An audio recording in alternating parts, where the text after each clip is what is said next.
mail-ins have been catching on with Republicans, but the early vote has just exploded among Republican voters. They really like it. I saw it myself when I went out to vote on Saturday. Across the country, Republican voters have embraced early voting. And I think you're seeing the results of that tonight, not just the issues that former President Trump leads on, like the economy, like the border, like his peace through strength message, which resonates with every person who votes for him, regardless of their race, color, or creed. But just the fact that Republicans are now running to go out and vote early is a hugely encouraging sign, and it's something that I think that we're seeing pay off right now. Obviously, it is too early to fully claim victory, but right now I think former President Trump is exactly where he needs to be, in an excellent position to retake the White House. Democracy.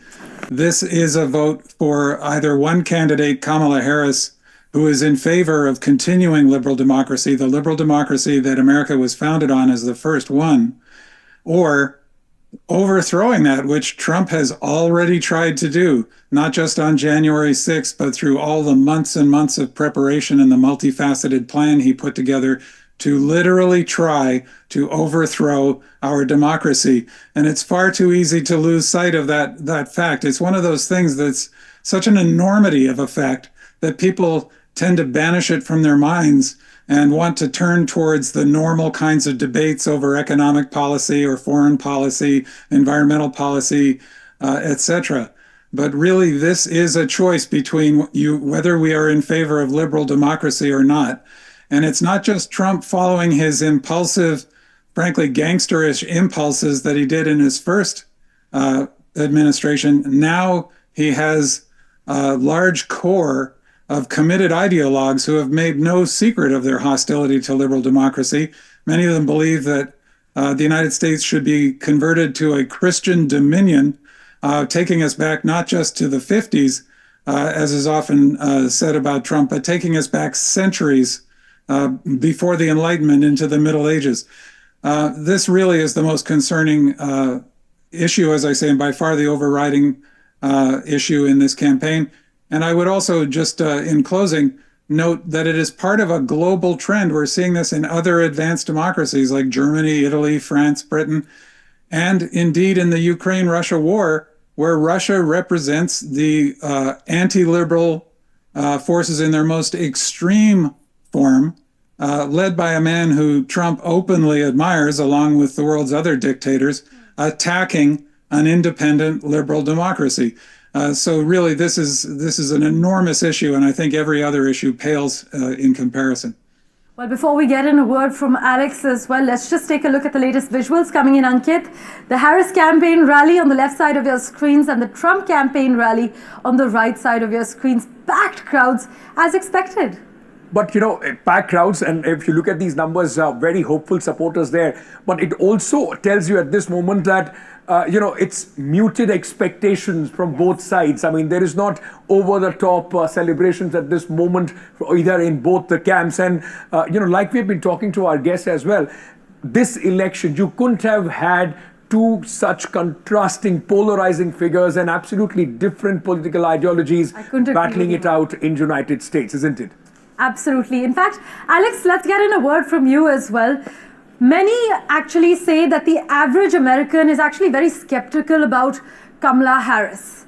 In fact, many in your quarters say this out louder. But here she is running against an impeached felon, and it's still a toss-up. How is it that you and your campaign have been able to sort of galvanize such a huge support in a short period of time since when Kamala Harris entered the race?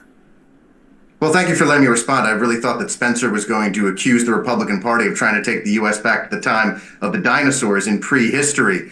The way that former President Trump reaches people is that he reaches average, regular people who are concerned about their lives, who are concerned about how to put food on the table, who are concerned about crime and migration, who are concerned about their children's future, going to schools, potentially being indoctrinated by woke topics.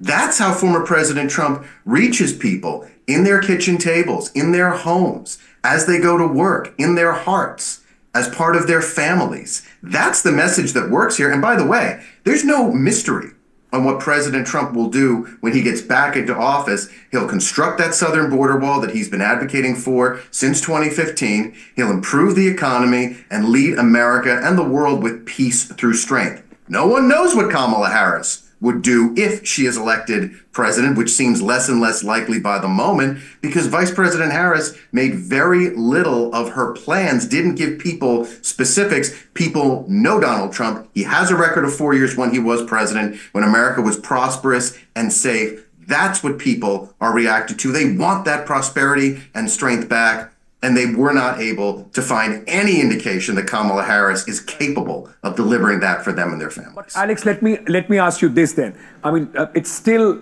very early. Yes, there are. I mean, at this moment, Donald Trump leads, but one or two states, swing states here and there, and the result could completely turn on its head.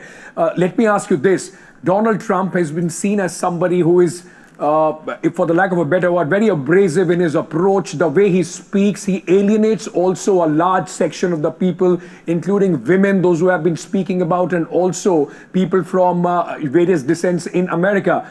Is that a worry in the Trump campaign, or does that, somehow come across as a strong point for the core Trump supporters, the core Republican supporters? He's not alienating people so far tonight. And if you look at the numbers, for black men, the numbers for Muslims, and the youth vote, former President Trump is making strides in those areas, in addition to Latinos, depending on where you look on the map. I think that former President Trump's appeal is that he speaks like a regular guy, a guy that you could walk into a bar and have a conversation with, because he's that blue-collar billionaire that he's been since his developer days in New York City and in Atlantic City, New Jersey. He's a regular guy. He's not some sort of policy wonk sharpening his pencil inside a room in the U.S. Capitol.